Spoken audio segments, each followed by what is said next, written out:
Yes, reka twongere tubasuhuze tunabahe ikaze mwese tubana hano kuri Ibakwe Media TV tubifurize kugira ibihe byiza. Ni ikaze muri aya makuru iyo muri iki gitondo cyangwa se muri ijoro birumvikana ryo kuri uyu wa kane tariki 21 Gicurasi 2026. Amakuru agezweho ku mutekano ku butaka burasirazuba bw'igihugu cya Kongo niyo duserukanye.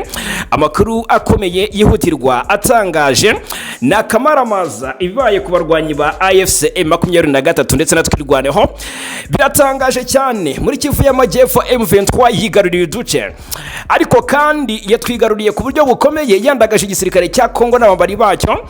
Muri Kivu y'Amajyaruguru ho irandagazwa bikomeye muri axe za Masisi, turabigarukaho. Indi nkuru tuza kuba tuva imuzini muzingo nibitangazwa na M23 bisa nibigaragaza ko hari uko ibona abashaka kuvuguta umuti w'iki kibazo cy'umutekano muri Asirazuba wa Repubulika Iharanira Demokarasi ya Kongo. Bertrand Bisimwa ni vice president wa M23 akaba coordinateur wungirije wa AFC M23 yatanze umuburo ukomeye kubahuza mpuzamahanga no kuri leta ya Kongo, turabigarukaho muri aya makuru. Indi nkuru tuza kwibandaho rero nuko kuri ubu Kongo iri mu burakari budasanzwe, iryinyo kurindi yarakari u Rwanda nyuma y'ibyemezo byafashwe, turabikomozaho. Tariki ya 17 Gicurasi muri leta ya muri Repubulika Demokarasi ya Kongo yari tariki y'amateka ikomeye cyane, kuko uyu ni umunsi Mobutu yagize gutya aratungurana cyane. Turarebera hamwe mu by'ukuri ibijyanye n'aya makuru cyangwa se n'aya mateka. Turanyarukira mu gihugu cy'u Burundi, turebera hamwe ibitangazwa na Perezida Ndayishimiye nyuma y'uko hakozwe impinduka zikomeye muri biro ya Presidence, turabikomozaho.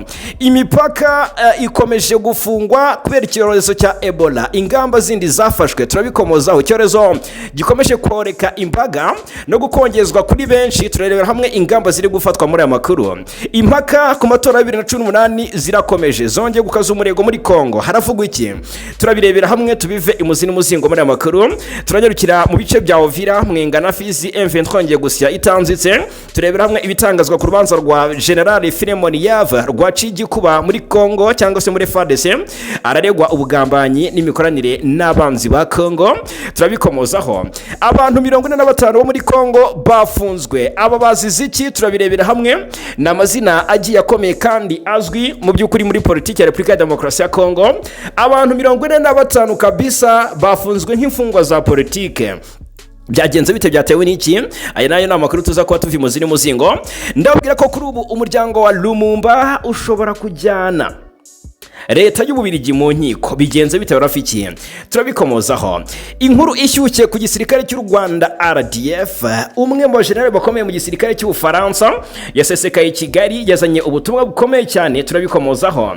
Hanyuma indi nkuru tuza kubabwiraho kuri RDF nuko aka kanya bitagikunze ko RDF itaha iva muri Mozambique nyuma yuko EU yari yamaze gukura inzira ku muri bivuga ko izaharanira kubaka igisirikare cya Mozambique kigakomera cyane, aho kugira ngo ubutumwa bwa RDF ukomeze gusagambe muri Asirazuba cyangwa se muri biriya bice bya Cabo Delgado. Aka kanya perezida w'iki gihugu cya Mozambique, guverinoma ya Mozambique yamaze gutangaza ko izirya ikimara, ariko ubutumwa bwa RDF bugakomeza kubaho. Turaje tubirebere hamwe.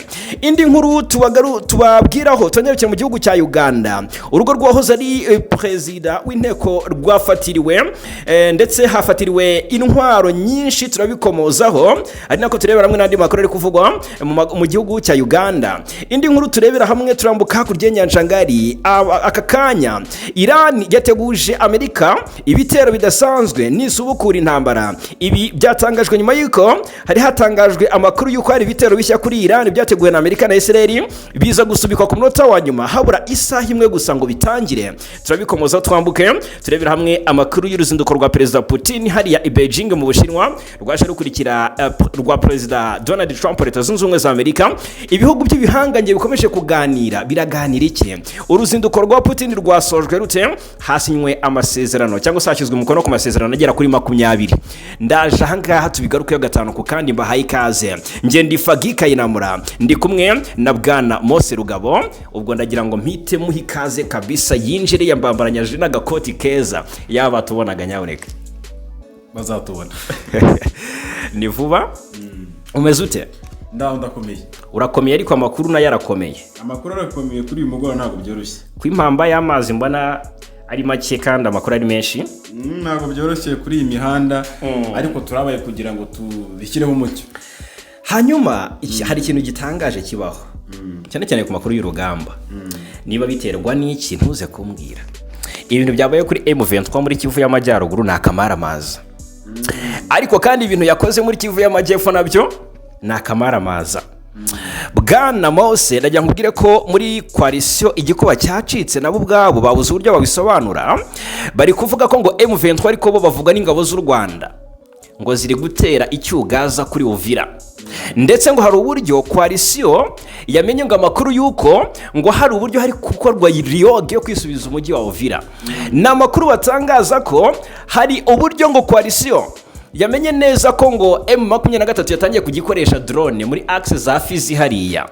Birakomeye. Ariko kandi ni ibitangazwa na coalition n'abakorana kwa guverinoma Kinshasa binakubiyemo n'uburi byo bashinja ingabo z'u Rwanda. Reka tubihereho turebera hamwe amakuru y'urugamba ari guturuka muri Kivu y'Amajyepfo n'iy'Amajyaruguru. Duhere Kivu y'Amajyepfo cyangwa Kivu y'Amajyaruguru. Reka ubanze tudondoshe mu bice bya Mwenga. M23 yongeye kuvuna umuheha yongezwa undi, hanyuma ifata uduce tw'ingenzi bivugwa ko rwose ngo n'uduce twakataraboneka ngo M23 yibitseho. Bivugwa ko yatikirije cyangwa se n'imirwano yatikiriyemo abarundi bagera kuri 201. Birakomeye cyane. Nje ndibaza ese byaturutse kuki? Niki cyatumye abarundi benshi bapfa cyangwa se bagwa kuri uru rugamba? Byaturutse kuki? Amakuru aravuga ko mu by'ukuri kuri advancing ya M23 muri Kivu y'Amajyepfo habayeho gutungurana. Coalition ngo ntago yari tayari kurwana cyangwa se kwitabara cyangwa se kubloka ibitero bya M23. Ariko nanone ku rundi ruhande kavuga ko amakuru baratanga kwinshi, hari bivugwa neza ko ngo twirwaneho na M23 bo bagabweho ibitero n'ingabo za coalition. Mu gihe umutekano ukomeje kuzamba, hera ku makuru yatangajwe kufata 19 nubwo byagiye bigorana kuyakira cyangwa se kuyanonosora ngo tuyabagezeho, ariko byavuzwe ko ku munsi w'ejo ndi tariki 19 habaye imirwano, ndetse no ku munsi ejo tariki 19 habaye imirwano no ku munsi w'ejo muri teritwari ya Mwenga ni muri Kivu y'Amajyepfo. M23 ifatanyije na twirwaneho besuranye n'ingabo za leta ya Congo FARDC, FDNB na FDLR bivugamo n'abacancuro. Tubwire. Yes, amakuru aturuka muri ako karere avuga ko imirwano yatangiye mu gitondo cya kare nyuma y'uko uruhande rw'ingabo zikigikiye leta ya Kinshasa rugabye igitero ku birindiro bivugwa ko bigenzurwa n'umutwe wa MRDP ndetse na M23 twirwaneho mu nkengero za Kiyomvu. Abaturage bo muri ako gace bavuga ko humvikanye urusaku rw'imbunda ziremereye cyane n'amasasu ya mortier mu gihe ibibunda bya mortier ibibunda biremereye bya mortier mu gihe cy'amasaha menshi. Ibintu byateye mu nkengero abaturage benshi bahise bahunga. Urumva ko ni ibibunda biremereye cyane bishobora kuba byahamura abaturage. Nk'uko amakuru ava hafi yaho y'imirwano yabereye abivuga, uruhande rwa FARDC nabo bafatanyije kurwana bagabye ibitero bigamije gusubiza inyuma umutwe wa M23 ndetse na MRDP cyangwa se twirwaneho. Bari bamaze igihe bafite ibirindiro kuri ako gace gafatwa nk'ingenzi mu buryo bwa strategy za gisirikare cyangwa se mu buryo buri strategique. Bivugwa neza ko hari n'uduce twaje gufatwa muri iyi mirwano, kuko nk'uko amakuru abitangaza uruhande rwa Congo rwa FARDC na FDNB na za FDLR na za Wazalendo ngo bari bafite ngo cyangwa se ngo bamaze igihe bafite ibirindiro hariya muri axe za Mwenga. Urumva? Ariko ibyo birindiro bikaba bijegajega. Noneho bikavugwa ko hari hamaze iminsi nta mirwano ivugwa muri Mwenga, ariko ngo hari icyo nakwita riyoge, kongera kwiyoruganiza nyine kuri buri ruhande. Ibaze ko bivuga ko hari uduce ngo twitwa ngo ni Muyomvu, duce twitwa Muyomvu. Reka turebe. Biravugwa ko hari amakuru avuga ko bamwe mu basirikare bakomeye cyane bakomerekeye muri iyo mirwano. Kugeza ubu ariko ntabwo twigeze tumenya uruhande, buri ruhande umubare rwatakaje, ariko ngo hari abakomeretse benshi. Ni imirwano yari ifite ubukana cyane, irimo intwaro ziremereye n'izoroheje, bose niyo nka coalition bari bahagurutse. bikavugwa ko M23 yaje kugira uduce yigarurira, urumva, bikavugwa neza ko kandi mu kutwigarurira ari naho ubwo ariko ntabwo biremezwa neza 100% kuko ingabo z'Uburundi ngo zo hari uburyo ngo zongeye kwa advancinga nyuma yuko M23 ifashe ibyo bice. Ahubwo ibyo bice nibyo ndi kureba hangaha muri Mwenga centre, urumva, ibintu byabereye Mwenga centre na Kamara Maza, urumva ko ni nabo bari bakoze gusa turakita coalition nabo MRDP twirwaneho n'ubundi sanzwe tufatanya na M23 mu rugamba cyane rwo muri Kivu y'Amajyepfo. Ubona ko izi axe zose ziba ziriho icyo nakita nk'imitwe yombi bafatanya kurwanya iri huriro biba rigizwe hanini n'abazalendo n'abarundi cyane intambara muri no misi isigaye izamo na drone M23 irashinjwa gukoresha drone muri bino bice, nayo igashinja coalition gukoresha drone muri biriya bice cyane. Nk'ubwo ngubwo muri Uvira cyangwa se muri Kivu y'Amajyepfo imirwano yavuzwe ku munsi w'ejo, bashinje ingabo z'u Rwanda na M23 abakorana rwa guverinoma ya Kinshasa ngo kugaba ibitero cyangwa se kurwana bikomeye, bagaba ibitero mu bice bya Poezero ngo bifashishije drone za indege nyine zo zitagira abapilote zizwi nka drone muri no misozi ya Mwenga ndetse na za Fizi. Ku rundi ruhande hari ibitero bivugwa ko byakomeje kugabwa ku rundi ruhande mu bice bya Kalingi, Bidegu ndetse na Gakenke ni muri Minembwe, nabyo byasize bikize ikikango mu baturage ndetse byasize biciye igikuba muri izo axe. Bivugwa neza ko naka kanya tuze ntiragaruka, ntibarya ntibamira, ubwoba ni bwose. Bikavugwa ko ngo hari uburyo, ubwo nibishinjwa M23, erega ibi nibyo bishingirwaho ukajya kubona ngo imiryango mpuzamahanga ngo itabara ngo igirite ngo isohoye ngo itangazo cyangwa se raporo ishinja M23, urabizi neza. Bikavugwa ko abakorana rwa coalition bari gutangaza ko M23 iri kugenda yegeranya ibikoresho muri Minembwe, ariko ngo ikajijisha nka ONG cyangwa se nk'umuryango utabara. Biravugwa ko hari ubyo M23 muri bino bice bikeneye ubutabazi ngishaka kujya isa nkaho ngi pretendinga ko hari uburyo hagiye gutanga ubutabazi n'imiryango itabara imbabare, ariko ngo hagiye kudeployinga ingabo n'ibikoresho. Uri kubyumva neza muri axe za Uvira, Fizi na Mwenga. Ibi ni bitangazwa n'abakorana rwa guverinoma Kinshasa, baravuga ko rwose M23 iri gukazura ingamba zo kongerera imbaraga cyangwa se kongera gufasha twirwaneho ndetse na zango na za Red Tabara kwisuganyiriza hari Minembwe no mu nkengero zaho. Bakavuga ko mu byukuri na makuru atandukanye y'abakorana rwa guverinoma ya Kinshasa avuga ko ngo hari uguhurizwa hamwe, urumva na makuru yo ngo yahurijwe hamwe. Bivuga ko ngo nabazarendo babyivugira ubwabo. Uwitwa Moise Nyarugabo, bavugana perezida w'u Rwanda Paul Kagame guhabwa n'abandi bayobozi b'iri huriro, ngo baba barateguye ngo kohereza ibikoresho bya gisirikare muri Minembwe. Nyabuneka ndikambwira abantu bacu badukurikiye aka kanya, umuntu uba watwandikiye tubaza ikibazo nk'iki, ndagira ngo mubaze abo bazarenda baba batangaje ibi bintu, sibyo? Perezida w'u Rwanda arapanga kohereza ibikoresho gute? Avugana n'abazalendo? Nonsense. Yo icyo bivuze nuko Uvira M23 ijya kuyirekura yubahaga cyangwa se yubashye ubusabe bw'abahuza. Yego. Leta Zunze Ubumwe za Amerika buriya na Katari bari basabye M23 kurekura Uvira bakava mu mujyi bakerekeza muri kilometero 75 ni 70 niba nibuka neza. Izo kilometero zirangirira hangaha za Katogota na za Kamanyola. Aka kanya se ntubizi ko ariho M23 ifungiye amaferi. Niwe yafungiye amaferi. Yaragiye ikora fence ihashinga icyitwa ibirindiro bikomeye. Ariko coalition urabizi ko ni kuri route nationale numero 5, urabizi ko coalition yakoze amarorerwa imaze iminsi yari imaze iminsi n'undi cutting off iyo mihanda cyane cyane ku ruhande igenzura, kuko M23 yari ifite hano za Bwegera, za Sanje, Ruberizi, za Kabunambo. Coalition iri nyuma gato umanuka za Mutarure. Urabizi neza ko n'ubundi ibice coalition yari irimo nyuma ko M23 irekuye Uvira, ibikorwa coalition yakoreye murabizi. M23 kubiraho ibizi neza ko abaturage badatekanye kandi bakaba bari mu duce yabujijwe kuba ifite cyangwa se igenzura, bivuze ikintu gikomeye. anytime abo bahuza basabye M23 kurekura Uvira bashobora kubwira batariko twakiriye amakuru yuko aho hantu mwari mwaratabaye bakumbuye sinzi nyine ndiko kubwira nyine niho ndi kwibaza ndi guhera nibaza ntese coalition iri gukura hehe amakuru yuko ngo M23 ngo n'abatera nkunga bayo bari kwitegura cyangwa se kujijisha ngo bagabe bohereze ingabo n'ibikoresho mu bice bya Uvira. Aya ni amakuru nge nashyira hagakato bantu bacu badukurikiye 5/5 hano kuri Ibako Media TV uko ntabwo ari ukuri ahubwo ahantu ndi kuvuga ko hari intambara nyabuneka ni muri Kivu y'Amajyaruguru.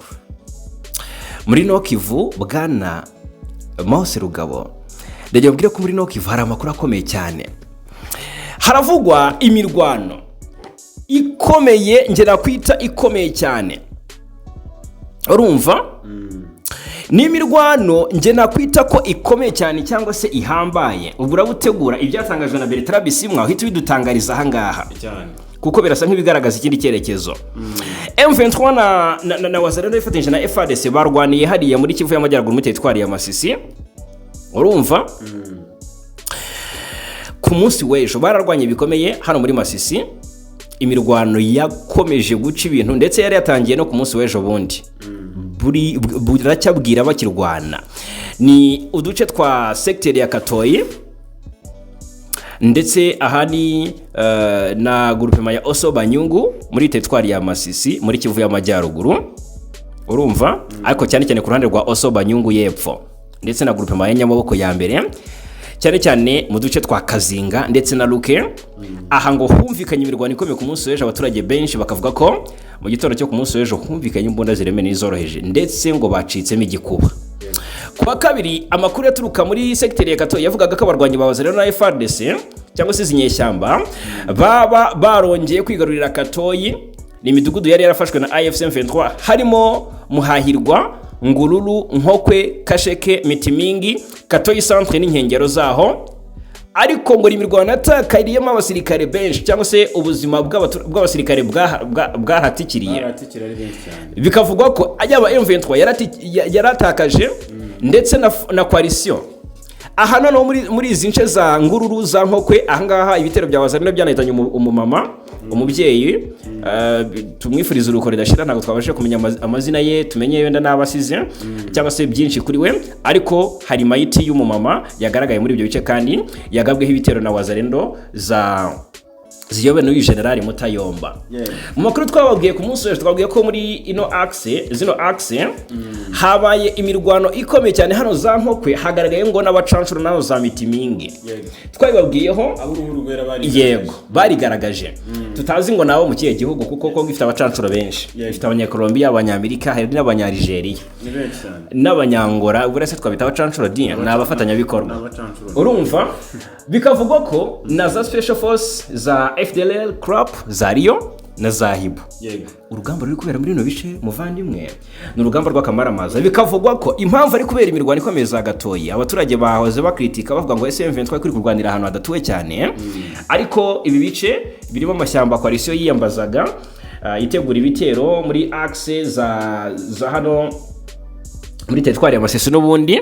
Urumva mu bice bya za Rubaya za Gatare za Memana za n'ahandi hagiye hatandukanye ibitero byatunguraga abaturage bikabagabwaho byaturukaga muri za axe za Katoyi. M23 yavuze iti reka turinde abaturage tubarindire kure cyangwa se dusanga icyagaho kiri abariho duhanganira nacyo tubasange mu mashyamba ariho tubagotera tubakubitire y'abaturage basigaye bagize gute batekanye. Birumvikana cyane. Reka tuve ku makuru y'imirwano aka kanya ibice byose M23 yambuye muri iriya teritwari ya Masisi ku munsi w'ejo biracyari mu biganza bya coalition ariko hari ubwo bw'uko yaba ari Ryoge akataraboneka M23 bigiye gukora kuko igisika cya Kongo nk'ubwo nyine mavukisha abaturage hano za Nkokwe biravugwa ko cyari cyamenye neza ko ibyo bice M23 yabisohotsemo kurasayo ntago bari babizi neza ko bari donc no gutera igihuru no gutera ibuye mu gihuru ngo bamenye igihugu kuko ko bari bafite ubwo ko M23 baramutse binjiyemo batamikize shwa ko yasohotse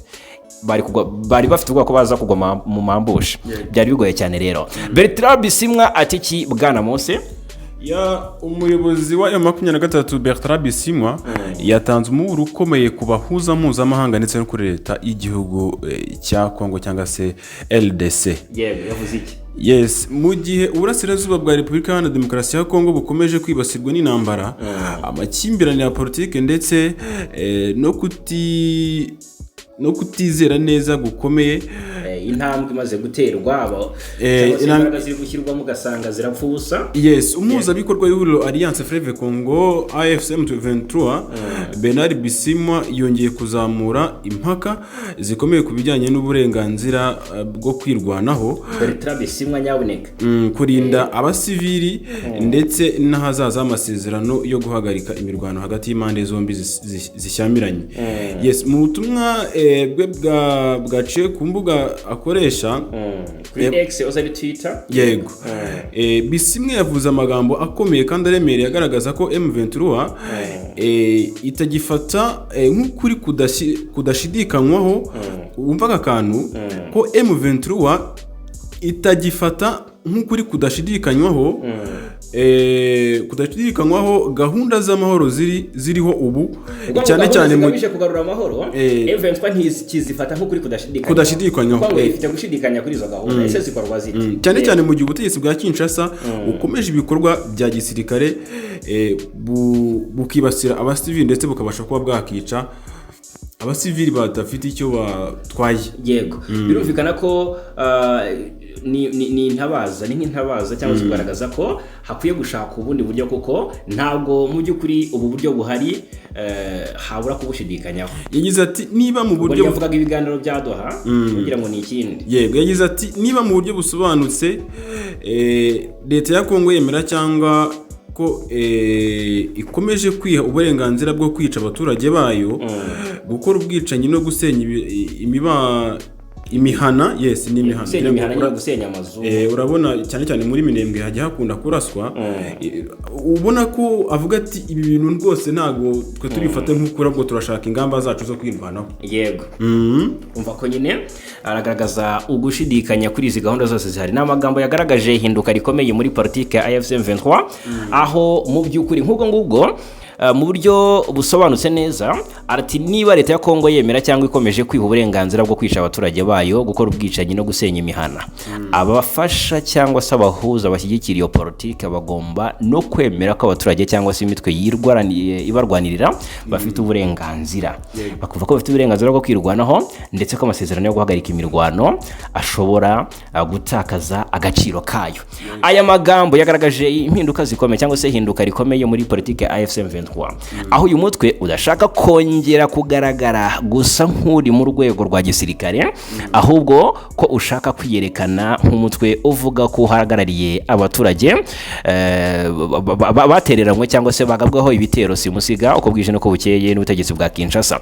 Mu basesenguzi rero bagiye babigarukaho mu by'ukuri mu magambo ya Bertrand Bisimwa bagiye bakomozaho, baravuga ko ngo hagaragaramo ko AFCM 23 iri kugenda yubaka umurongo wa politiki ushingiye ku gitekerezo cyo kwirwanaho kw'abaturage.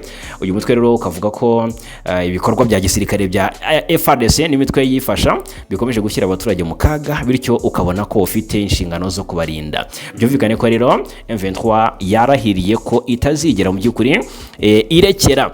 Byumvikane ko babahuza leta ya Qatar, murabizi twababwiye amasezerano yasinywe muri za Qatar, twababwiye amasezerano yasinywe za Qatar, guhana gahenge, guhererekanya imfungwa nta cyakozwe. Ibitero byarakomeje, provocation ku birindiro bya M23 ku baturage byarakomeje, imyiteguro y'urugamba ruhande rwarayikomeje. Ntabwo ibiganiro bizakemura ikibazo, bazarwana M23 igeraho aho ishaka kugera, birangire coalition icitse intege yakira ivuga iti twatsinzwe. Kuko bigaragara ko ibiganiro byo Tshisekedi ntago bishaka, dore ko arashinjwa ko ashaka kwifata nk'iturufu yo gutinza yo kumutinza ku butegetsi. Bikagaragara ko n'abanyepolitiki propaganda ari kubashyiramo bamushyigikiye cyangwa se abadepite, aravuga ko nabo baraza bamushyigikiye bavuga bati ntabwo muri manda ebyiri z'imyaka 10 ntabwo Tshisekedi yaba kimwe kibazo cy'umutekano w'Asirazuba ngo hakenewe ikindi gihe. Ariko nawe yaza akavuga ati ntabwo ari byo nkiza imbere gukomeza kuyobora, ariko abaturage niba binsaba nzabikora. Ubwo rero bituma mu by'ukuri abenshi babona ko iyi ntambara akomeje kuyengeza kugira ngo akomeze muri iki kibazo nyine imanda ye nirangira habe icyo nakwita referendum cyangwa se hongerwe, dore ko ashaka guhindura itegeko nshinga. Urumva iyi ntambara rero imaze kugaragara ko ari agakino Tshisekedi ari gukina amahanga. Hanyuma reka turebere hamwe iby'urubanza rwa Philemon Yava. Bivugwa ko mu aka kanya uyu Lieutenant General Philemon Yava Ilunga urubanza rwe rwafashe indi ntera yikomeye nyuma yuko urukiko rukuru rwa gisirikare rufashe umwanzuro wa nyuma wo kumuburanisha ku byaha ashinjwa. Uyu musirikare mukuru akaba mu by'ukuri yarahoze ari umwe mu basirikare bakomeye cyangwa se mu bayobozi bakomeye mu gisirikare cya FARDC. Yagejejwe imbere y'urukiko rero asaba kugirwa umwere, ahakana ibyaha byose aregwa ndetse anashimangira ko agamije kuba indahemuka kuri Perezida Tshisekedi, igihugu cya Kongo ndetse n'ingabo za leta ya Kongo FARDC. Ubundi Yava ashinjwa kuba ngo yagiranye cyangwa se yarahawe ubutumwa bwaturutse ngo ku ntumwa ya General Kabarebe. Noneho umutangabuhamya bamushinja ejo bundi barebye basanga witwa Peter Chirimwami Nkuba, General Major Peter Chirimwami wari nyakwigendera useni nyakwigendera nyaboneka. Uriya ubundi yari coordinateur wa FARDC ndetse na FDLR, kubera ko Chirimwami n'umwe mu bantu bangaga u Rwanda cyane, washyigikiraga FDLR cyane, ni nawe watumye rwose imikoranire ya FDLR na Wazalendo ikura cyangwa se yo ikorwa ishoboka. Noneho uyu Chirimwami wiciwe i Goma akasengezi mu nkengero za Goma, buriya ngo rero wari uzi amabanga ngo y'ubu butumwa Yava yoherezwaga ngo n'intumwa ngo yo mu Rwanda, bivuga ko ngo ni umuntu ngo wa hafi ya General Kabarebe. Ariko ejo bundi hari uburyo bagiye uze gutya imbere y'ubushinjacyaha baragenzura basanga ubwo butumwa ntago buhari. Harakoreshejwe n'ikoranabuhanga rihambaye ngo hagarurwe ubwo butumwa, ariko biranga bibi by'ubusa. Ubu rero ubushinjacyaha buvuga ko iyi gahunda cyangwa se iyi dosiye n'ubundi itagomba guhita ipfundikirwa, ahubwo noneho bwayibitumbagije. Urumva ngo bagomba kumuburanisha mpaka iki cyaha kimuhamye. Nawe akavuga ati nzaburana ariko ntago nzemera ko iki cyaha kimpama, kubera ko ngomba kuba ndi umuntu w'intahemuka kuri Tshisekedi n'abanyekongo.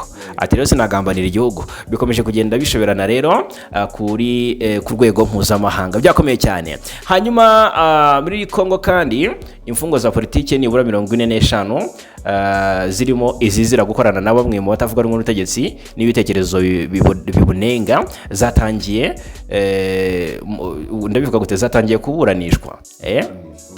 Muri abo bantu harimo bande nyaboneka? Yes, muri abo bantu harimo abafunzwe bavuga ko muri abo bantu harimo abafunzwe kuva mu mwaka wa 2021. Muri abo bakaba ari abafunzwe kuva muri Mutarama umwaka wa 2021 nko twatubivuze. Muri manda ya kabiri ya Perezida Tshisekedi Chilombo abafunzwe barimo Vice President w'ishyaka PPRD ni PPRD rya Joseph Kabila. Yes, ryashinzwe na Joseph Kabila wayoboye RDC. Harimo kandi Oben Minaku na warimo. Yego.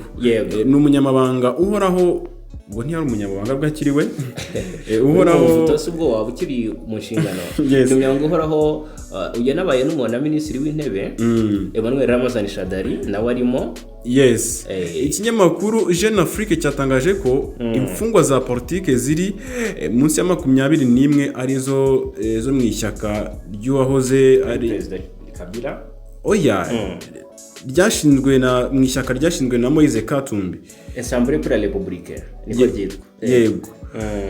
Ubona ko 13 muri bo nahoze mbona ko 13 muri abo ngabo bakaba ngo bafungiye muri gereza ya gisirikare ya Ndolo hari Kinshasa. Mu gihe Joseph Kabila we yakorwagaho iperereza ku byaha birimo guhungabanya umutekano w'igihugu.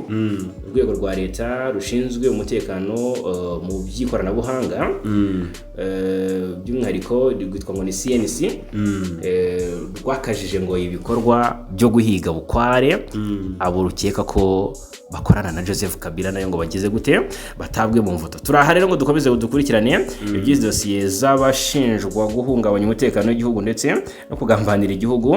Urumva ko ni byinshi bashinjwa. reka dukomoze kuri iyi nkuru y'umuryango wa Lumumba ushobora kuba wajyana Ububiligi mu nkiko. Yego, umuryango wa Patrice Lumumba wabaye minisitiri w'intebe wa Repubulika Iharanira Demokarasi ya Kongo ushobora kujyana leta y'Ububiligi mu nkiko uyishinja kudakurikirana abantu bamwishe kuva ku itariki ya 17 za Mutarama mu 1961. Ubona ko ino case ya Lumumba yubuwe. Ariko gatoya tutarakomeza n'iyi nkuru ngira ngo babonye ko ubushize habayeho gusa n'abashyiraho cyangwa se nko kubyibuka bati reka twubure case ya Lumumba hashize imyaka myinshi cyane, ariko ino case yubuwe. Ubundi kubera iki Ububiligi bwashatse ko ino case yongera kugaruka? Ntacyo wenda nabonye ko ni igitekerezo cyaje wenda gishobora kuza nyine kubura dosiye. Urumva hari umuntu wa nyuma wari usigaye waketsweho uruhare mu rupfu rwa Lumumba ushaje cyane nawe yitwa Etienne Davino. Uyu rero yarapfuye tariki 18 Gicurasi n'ejo bundi. Urumva yitabye Imana ejo bundi musibejo. Urumva yashize amezi 2 abacamanza bageze cyangwa se bagenza ibyaha. Sinzi wenda ntabwo bari bamaze kugeraho, ariko bari banzuye ko ngo agomba kuburanishwa. Urumva apfuye rero atagize gute ataburanishijwe. Ariko uyu Davino akaba yari umwe mu badiplomate b'Ububiligi bakoreraga muri Kongo. Noneho ubushinjacyaha bugira gute bamushinja kugira uruhare nyine mu gufunga Lumumba ndetse no kumutwara mu buryo bunyuranyije n'amategeko. Ngo niko byakozwe, abigizemo uruhare uretse ngo yaranamwandagaje, ariko we yagiye anabihakana mu gihe cy'iperereza. Ubwo rero uyu muryango wa Lumumba wo icyo wari kuvuga wari witeze byinshi ku rubanza rwa Davino, birimo guhishura amakuru ataramenyekanye ku rupfu rw'uyu munyekongo waharaniye ubwigenge bwa Kongo ndetse no guhabwa indishyi, ariko apfuye nta gikozwe. Hari na mwishywa wa Lumumba witwa ngo ni Jean-Jacques Lumumba, ngo n'umwana wa mushiki we, ngo ntiyumva uburyo Ababiligi bagize bate, ngo ntiyumva uburyo Ababiligi bagera ku nshuro ya 10 barimo sorry gato, ngo niyumva uburyo Ababiligi bagera ku 10 barimo abahoze ari abakozi mu rwego rwa gisivili, abapolisi n'abashinzwe iperereza bashinjwa kugira uruhare mu rupfu rw'umuntu wabo, kandi bakaba bataramuburanishije.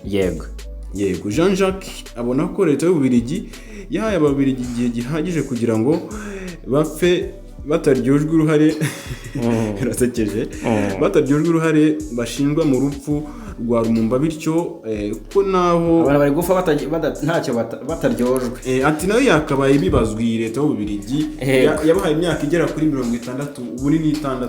Yego, byamaze kuba gaterera nzamba. Amakuru yari kuvugwa mu Rwanda. U Rwanda rwagiranye amasezerano y'imikoranire n'ibigo bibiri birimo ni All World Training Academy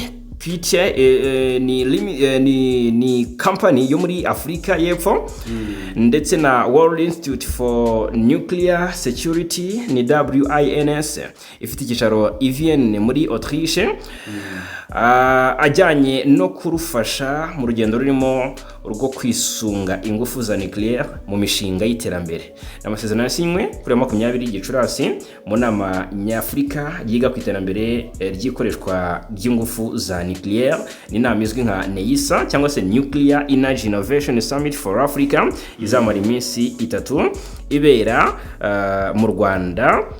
Dore ko iraza gusoza kuri wa 21 Gicurasi 2026. Rero ni amasezerano yasinywe n'umuyobozi mukuru wa RAEB Dr. Fidel Ndahayo, umuyobozi mukuru wa WINS Lars van der Sen, n'umuyobozi mukuru wa Alderweireld Nuclear and Industrial igenzura Alderweireld Training Academy yitwa Melvin Fischer. Bivugwa ko urumva n'amasezerano aje nyuma yo kuyasinyana na Amerika, yego, ndetse na Tanzania. Yego, hanyuma ariko umugabo w'ingabo z'Ubufaransa ashinzwe imikoranire y'ingabo ariko muri Afurika. Uyu rero yasesekaye Kigali mu Rwanda. Yes, yitwa General Pascal Lani wo mu ngabo z'Ubufaransa ari mu Rwanda. Umugabo w'ingabo z'Ubufaransa zishinzwe imikoranire y'ibihugu bya Afurika, Pascal Lani ari mu Rwanda hamaze iminsi mu ruzinduko rw'akazi. Uyu Lani ari mu Rwanda kuva ku itariki ya 18 kugeza ku itariki ya 20 Gicurasi. aho ku wa mbere Gicurasi yagiranye ibiganiro na Minisitiri w'Ingabo Juvenal Marizamunda ndetse n'umugaba mukuru w'ingabo z'u Rwanda General Mubaraka Muganga uzwi nka General Mubaraka. Nyuma yaho yagiranye inama hamwe n'umuyobozi mukuru ushinzwe ubufatanye mpuzamahanga mu bya gisirikare. Ibiganiro byabo byibanze ku gushimangira ubufatanye hagati y'ishami ry'ingabo z'Ubufaransa zishinzwe imikoranire n'ibihugu bya Afurika ndetse n'ingabo z'u Rwanda cyane cyane mu bijyanye n'umutekano, amahugurwa n'imikoranire ya gisirikare. Uyu General Pascal Lani yanasuye kandi ishuri ry'ingabo z'u Rwanda rihugura abasirikare rya Gabiro, aho yanamenye ibikorwa by'amahugurwa hatangirwa.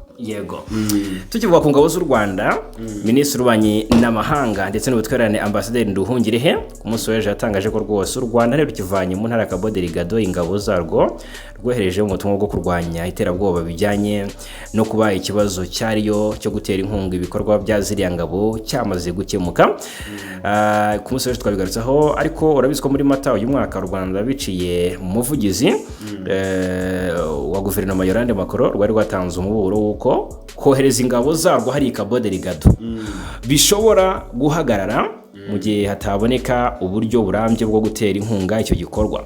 Ibyo byari nyuma y'amakuru yavugaga ko umuryango umwe bw'Uburayi ushobora guhagarika burundu inkunga wageneraga ibikorwa bya RDF muri Mozambique. Rero akibivugaho gutyo twari tubaje tutese byaba bisobanuye ko ingabo z'u Rwanda zaba zigiye gutaha. Reka tubabwire muri European Union wenda mu buryo bw'impine ejo EU cyangwa se European Union igira icyayitangaza ko itazongera kongerera ubushobozi RDF cyangwa se kuko yatangaga inkunga ya miliyoni 20 z'amayero irangije atangaza ko bitakiri ngombwa ahubwo ko igiye gufasha Mozambique kubaka igisirikare cyishoboye.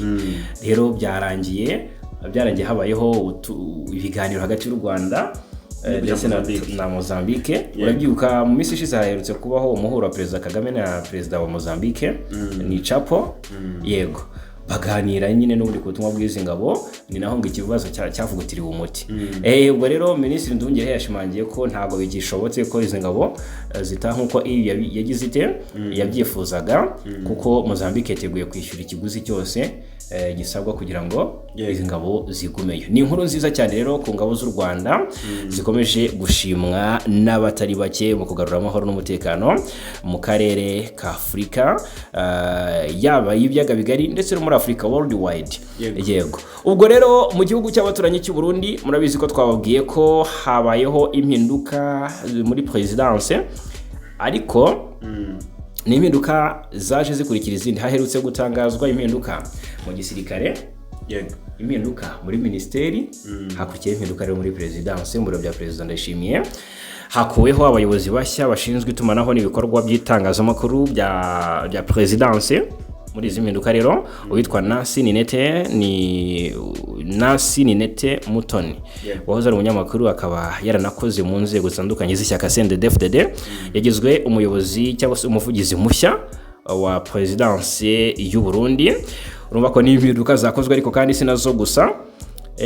Nkuko bigaragara hari n'abandi bayobozi bagiye bashyirwa, hari n'abandi bantu bagiye bahabwa inshingano, ariko urabona ko Perezida Ndayishimiye yahagurukiye gukora impinduka. Mu mpinduka zakozwe harimo Perezida Ndayishimiye yafashe retired general ni colonel retired ariwe Floribert Biyereke nk'umuyobozi mukuru, yafashwe yagizwe umuyobozi mukuru wungirije ushinzwe ibiro by'itumanaho n'ubundi bya presidence, ndetse akaba n'umuvugizi wungirije wa Perezida wa Repubulika. Bikavuga ko intego nyamukuru yo gushyira mu myanya aba bantu cyangwa se ko bahize inshingano bivuze ko umwe n'umusirikare undi n'umusivile, bivuze ko hakenewe na communication hagati y'igisirikare ndetse n'inzego za gisivile kugira ngo habeho impuzombi muri politike y'u Burundi. Byumvikane ko rero Ndayishimiye ngo yarebye kure. Hanyuma muri Uganda, nagiye kubaza niburane twanyarukira muri Uganda. Twanyarukirayo muri Uganda rero nta kindi kiri kuvugwa, ni amakuru y'uwahoze ayobora inteko ishinga amategeko y'iki gihugu, abivuga ko rwose rugeretsewe hagati n'ubuyobozi bw'iki gihugu. Abashinzwe umutekano muri Uganda bafatiye intwaro mu rugo rw'uwahoze ari perezida w'inteko ishinga amategeko Annette Omongi ukekwaho kunyereza umutungo w'igihugu. Anita Omongi yayoboye inteko ya Uganda kuva mu mwaka wa 2022. Yashakaga kwiyamamariza kandi manda ya kabiri ariko ategekwa guhagarikwa uwo mugambi ubwo yatumirwaga mu nama yabereye mu biro by'umukuru w'igihugu tariki ya 15 Gicurasi. Yego. Yes, umwe mu bitabiriye inama mu rugo rw'ingo bahasanze intwaro karabutaka. Ni byinshi nyuma y'umutungo bamushinza imodoka zafatiriwe amarenjero amavigo ariyo nahoze mbona ya Rolls Royce imodoka ya polisi y'ipaki, imodoka nziza cyane. Bana mugabo n'abakire, abantu n'abakire. Rero arashinjwa ko yibwijeho umutungo wa leta. Yes, umwe mu bitabiriye inama agaragazwa inkomoko y'umutungo. Yego.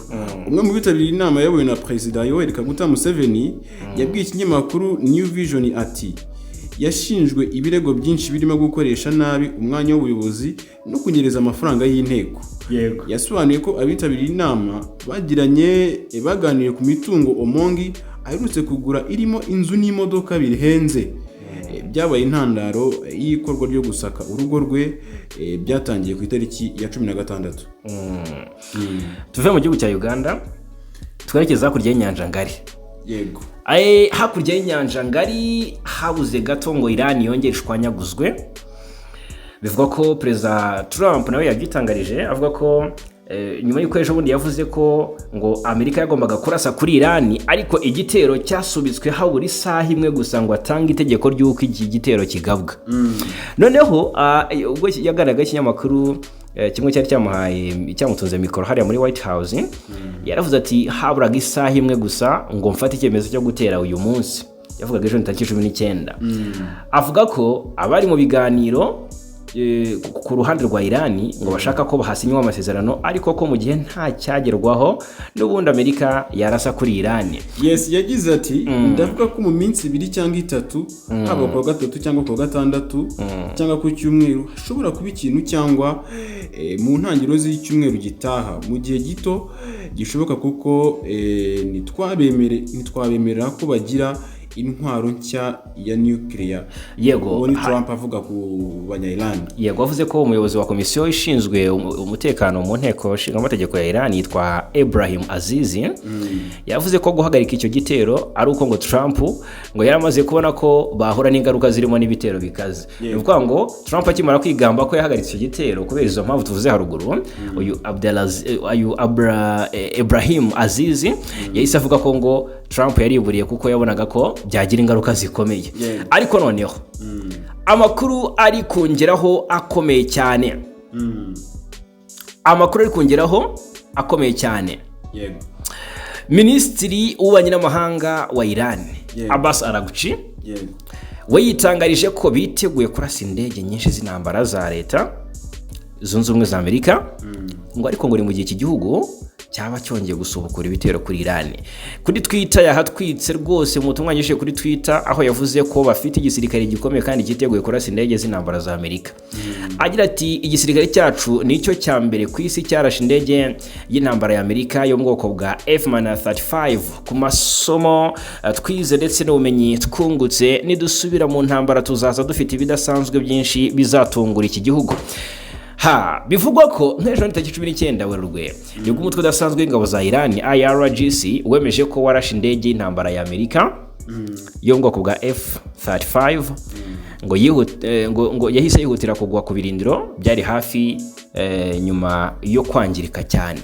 Iyo ndege ya F-35 yahanuwe na Iran ngo irangira gukorwa mu ruganda ifite byibuze agaciro ka miliyoni 100 z'amadolari ya Amerika, ngo ngarenga miliyari 145 z'amafaranga y'u Rwanda. Miliyoni 100 z'amadolari ya Amerika.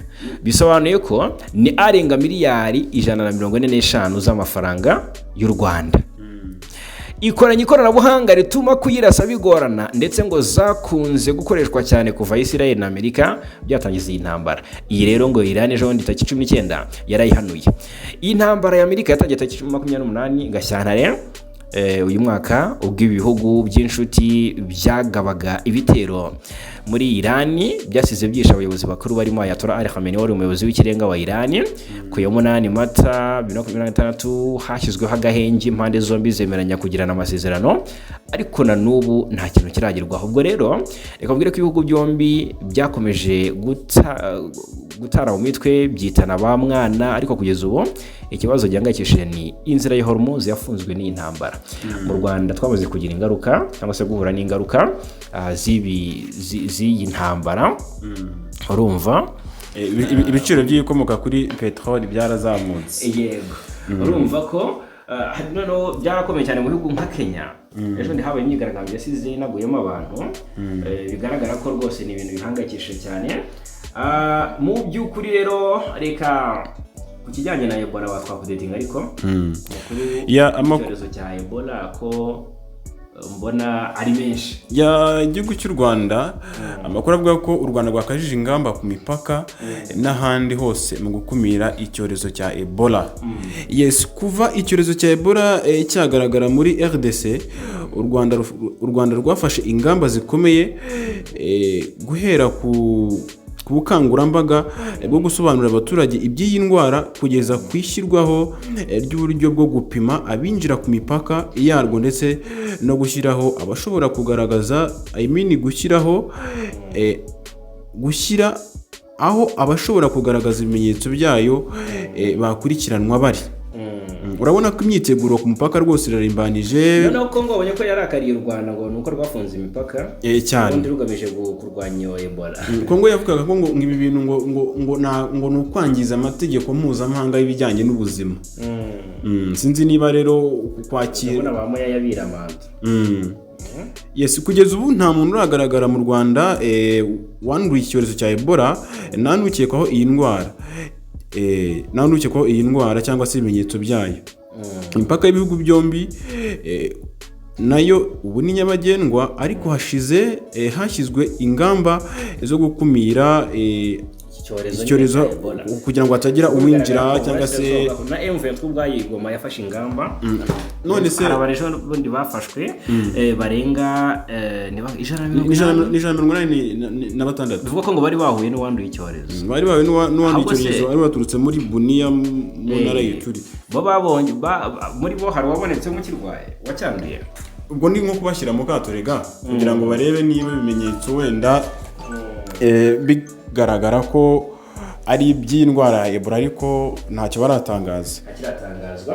Hanyuma tugana ku musozo, perezida w'Uburusiya Vladimir Putin yasoje uruzinduko rw'akazi yagiriye mu Bushinwa, aho yaganiriye na mugenzi we Xi Jinping w'Ubushinwa. Ibihugu byombi rero byashyize umukono ku masezerano y'imikoranire arenga 20 mu nzego zirimo ubucuruzi n'ikoranabuhanga. Uruzinduko rwa Putin rwaje nyuma y'uko Ubushinwa bumaze kwakira Perezida Trump wa Leta Zunze Ubumwe za Amerika. Yego, mu bigaragara Putin uruzinduko rwe rwaje nyuma ya Trump rwibajijweho, yakiriwe mu by'ukuri mu cyubahiro gikomeye n'umukuru w'igihugu cy'Ubushinwa, ariko akaba n'inshuti y'akadasohoka ya Xi Jinping. Buriya ni inshuti cyane. Uburusiya n'Ubushinwa byasinye amasezerano arenga 20 y'ubufatanye mu bijyanye n'ubucuruzi n'ikoranabuhanga, ndetse binemeranya ku mahame y'imitegekere y'isi azwi nka multipolar world order. Reka nsubiremo aka kantu. Uburusiya n'Ubushinwa byasinye amasezerano arenga 20 y'ubufatanye mu bijyanye n'ubucuruzi ndetse n'ikoranabuhanga, ndetse binemeranya ku mahame y'imitegekere y'isi azwi nka multipolar world order. Ni multipolar world order. Iki ni icyemezo gishatse kuvuga ko amabwiriza isi igenderaho akwiye kuba aturuka mu bice bitandukanye by'isi aho kuba yaturuka ku gihugu kimwe. Birumvikana cyane. Hanyuma abavuga ibyo bakunze kubishinja Amerika, bashaka kugaragaza ko isa nishaka kuyobora isi, bigatuma yumva ko ariyo yafata ibyemezo runaka. Ubwo rero kubijyanye n'umuhora wa Hormuz, ibihugu byombi byasabye ibindi bihugu guhagarika ibikorwa bikomoka mu by'ukuri mu nkokora ubucuruzi mpuzamahanga birumvikana, ariko kandi abakuru b'ibihugu bemeje ko bazajya bibanda cyane ku bintu bifatika kandi bifite intego muri sisitemu y'imiyoborere y'isi. Ubwo rero nubwo abakuru b'ibihugu bageze no ku masezerano, buriya baganira ngo bageze no ku masezerano y'imikoranire mu ngeri zitandukanye, byagaragajwe ko impande zombi rero zananiwe kumvikana ku mikoranire mu muyoboro wa gas uzwi nka Power of Serbia, second natural gas pipeline, nubwo ngo ibiganiro bitanga icyizere baracyakomeje. Ubwo rero reka tubashimire cyane, abantu babanye natwe by'umwihariko.